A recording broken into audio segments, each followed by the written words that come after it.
Nommé Premier ministre de transition suite à ses vacarmes dans la rue, Dr Choguel Kokala Maïga peine à faire adhérer la classe politique malienne à ses projets, même si son plan d'action gouvernemental a été certes adopté par le Conseil national de la transition, CNT.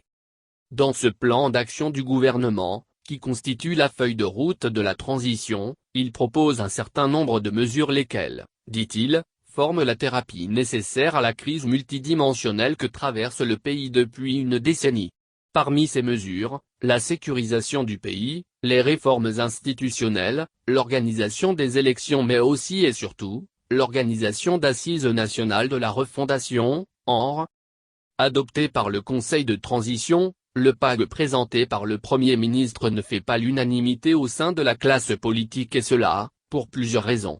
Pour l'écrasante majorité des partis politiques, il sera difficile voire impossible pour le gouvernement de transition de mettre en œuvre le programme dans le délai fixé. Les partis politiques voient dans le PAG de Choguel un projet de prolongation de la transition, ce qu'ils considèrent inadmissible.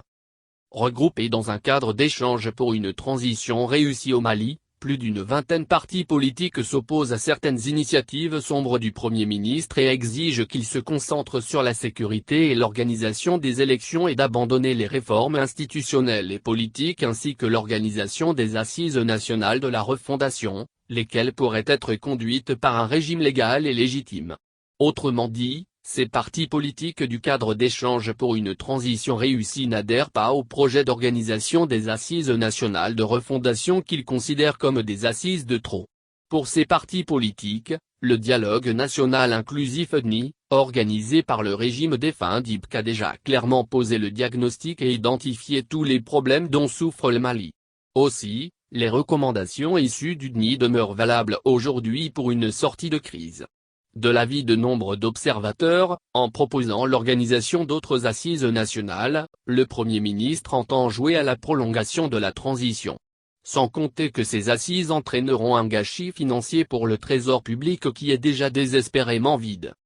Dans un mémorandum publié le 27 août dernier, les partis politiques du cadre d'échange pour une transition réussie ont signifié au Premier ministre et à son gouvernement leur position inflexible et les actions qu'ils considèrent comme prioritaires à faire. Malgré ces mises en garde, le Premier ministre tient à ses projets, avec ou sans la classe politique. Désespéré, que Choguel tentait de convaincre d'autres couches, notamment les organisations de la société civile à prendre part à ces assises. Les tournées qu'il a effectuées dans les régions de Sikasso et Koussiala et Ségou et la campagne médiatique de sensibilisation en cours s'inscrivent dans ce sens. Ces dernières semaines, il a passé le clair de son temps à convaincre des acteurs de la société civile à participer à ces assises qui s'annoncent déjà impopulaires, puisque rejetées de part et d'autre. Le mercredi 25 août, lors d'un cadre de concertation interreligieux tenu au SIGB, il a invité, sinon prier les leaders des confessions religieuses et coutumières à se mobiliser pour ces assises qu'il juge importantes pour la refondation du Mali. Les mêmes sollicitations ont été adressées à l'Association des municipalités du Mali, à des associations d'artistes et des syndicats lors d'audience à la primature. Le Premier ministre ne rate plus d'occasion pour plaider le bien fondé de la tenue des assises nationales de la refondation.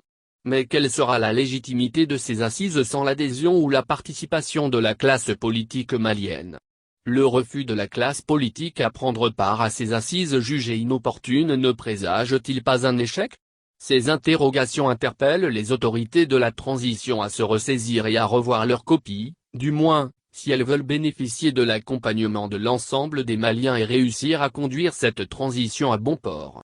La gestion inclusive de la transition tant prônée par Dr Choguel Kokala Maïga exige de lui, l'écoute et la prise en compte des propositions de l'ensemble des Maliens, y compris la classe politique.